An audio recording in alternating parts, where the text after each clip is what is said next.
संस्कृताय नमो नमः। मम नाम रेणुझा। नागार्जुन संस्कृत महाविद्यालये तत्रैव साहित्यविषये अंशकालिकशिक्षकोष में अद्य उपशास्त्रे प्रथम वर्षे द्वितीय वर्षे छात्राणां शीर्षकः आनयामि यत् महाकवि भारवी विरचित किरातार्जुनीय ग्रन्थस्य प्रथम सर्गस्य 8-19 श्लोकस्य पाठयामि।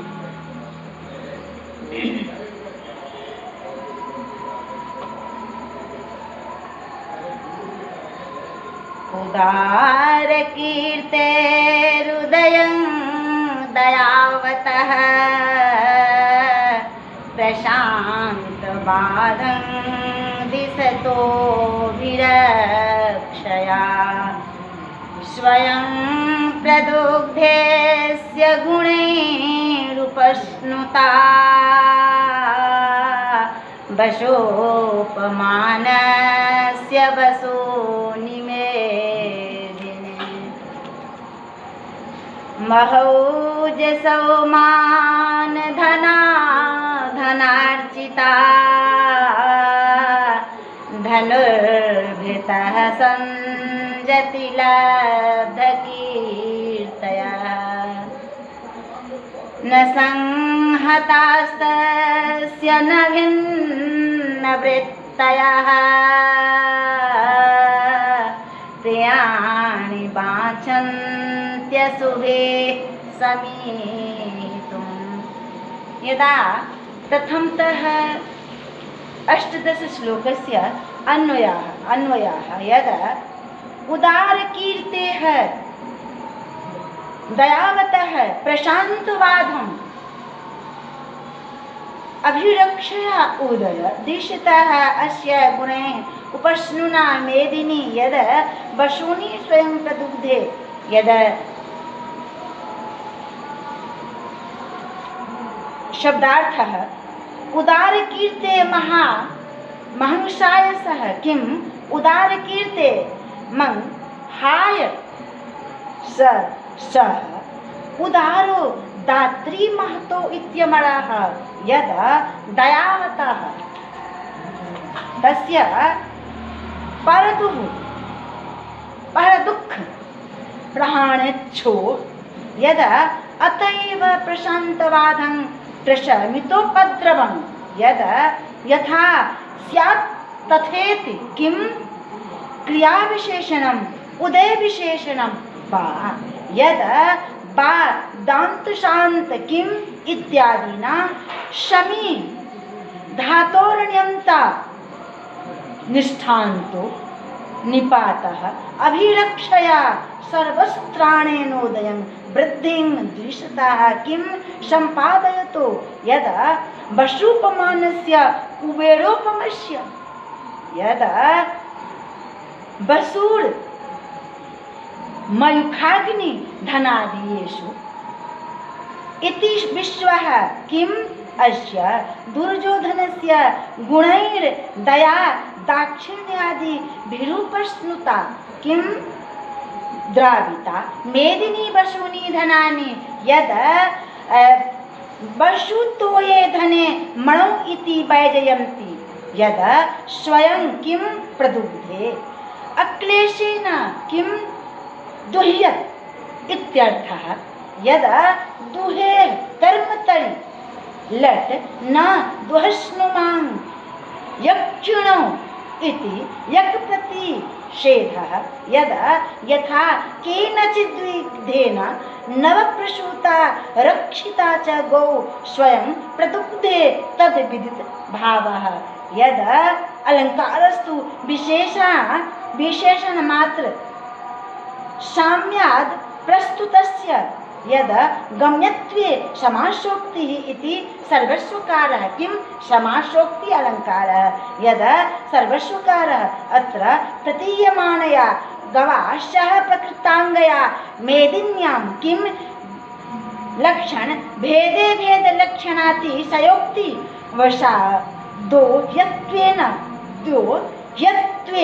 नोक्तिरिति संक्षेपः यदा बच्चों ध्यान देना, यहाँ कहने का भाव है ग्रंथकार महाकवि भारवी का कि यद महती कीर्ति वाला कौन दयालु बाधा रहित अर्थात चारों तरफ सुरक्षा के वृद्धि संपादन करते हुए इस दुर्योधन के अर्थात गुणों दया दाक्षिण्य आदि यद से उपप्लुत किम उपप्लुत यद हुई पृथ्वी को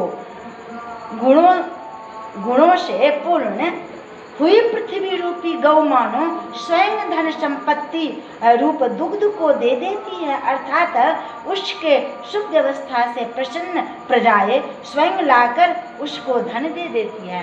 अर्थात कहने का भाव है कि दुर्योधन का व्यवहार अभी वर्तमान में हस्तिनापुर में इतना सुंदर है, इतना बेहतर है, इतना बढ़िया है कि उनसे प्रजा इतना खुश है मानो कि उन्हें गौ पृथ्वी के समान जो गौ रूपी सर्व कुछ देने वाले धन संपत्ति वो उनके समान प्रजा उनको धन इत्यादि ला करके देते हैं। यदा 29 श्लोकस्य प्रथमतः अन्वयः किम महौजसः मानधनाः धनार्जिताः यदा संगति लब्धकृतयः न संहता न भिन्नवृत्तयः किं धनुर्वृत्तः अस्य अशुभिः प्रियाणि वाञ्छन्ति।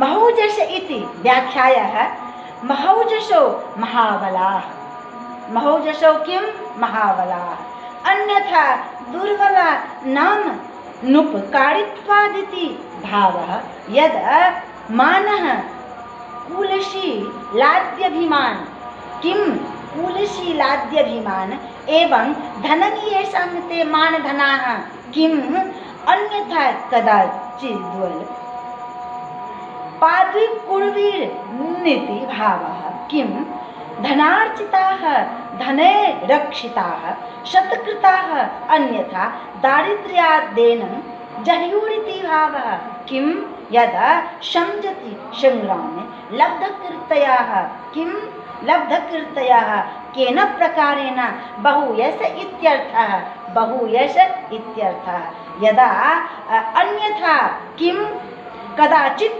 मुह्ये यूरिति यदा मुह्ये यूरिति भावः संगता मिथः संगताः स्वार्थनिष्ठा न भवन्तीति न संगताः यदा नयर्थस्य किं यदा न शब्दस्य शुप्शुपेति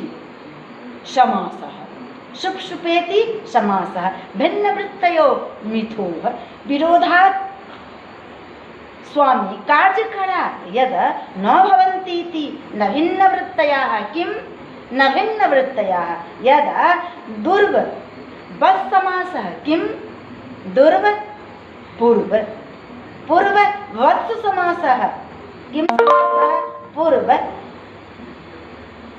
वत्स समासः अन्यथा स्वामी कार्य विघाततया स्वामी द्रोहिणाः स्युरित्यु भयत्रापि तात्पर्यार्थः किं धनुर्भृतो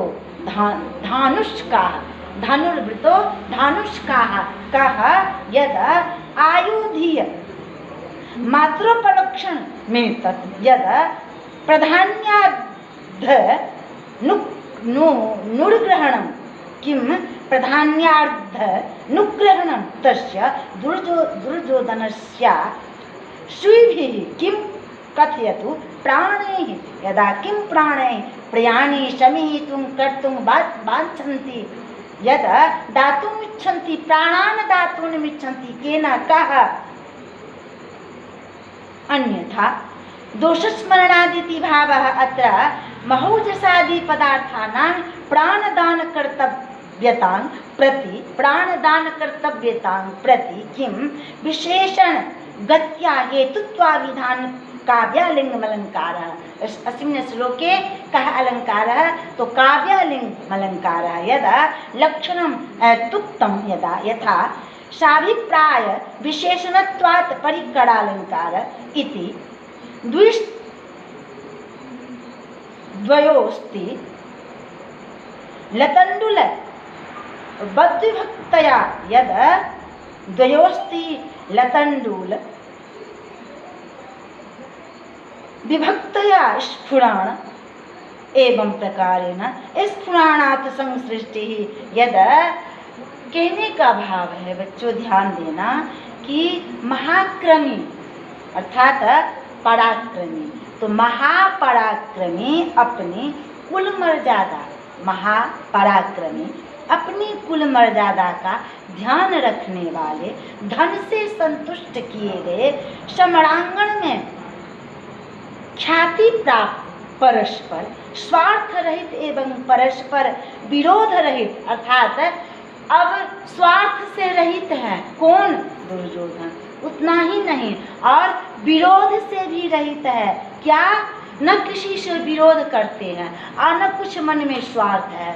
और सैनिक दुर्योधन के हित में, अर्थात सैनिक जो है सो दुर्योधन के प्रति प्राणों से हित, अर्थात अपना प्राणों से प्रिय उनको सम्मान पूर्वक उनके प्रति एक प्रेम है, एक उनको रक्षक रूप में अपना प्राण से प्रिय। सो कह रहे हैं कि अब तो दुर्योधन को न स्वार्थ है न किसी से विरोध है।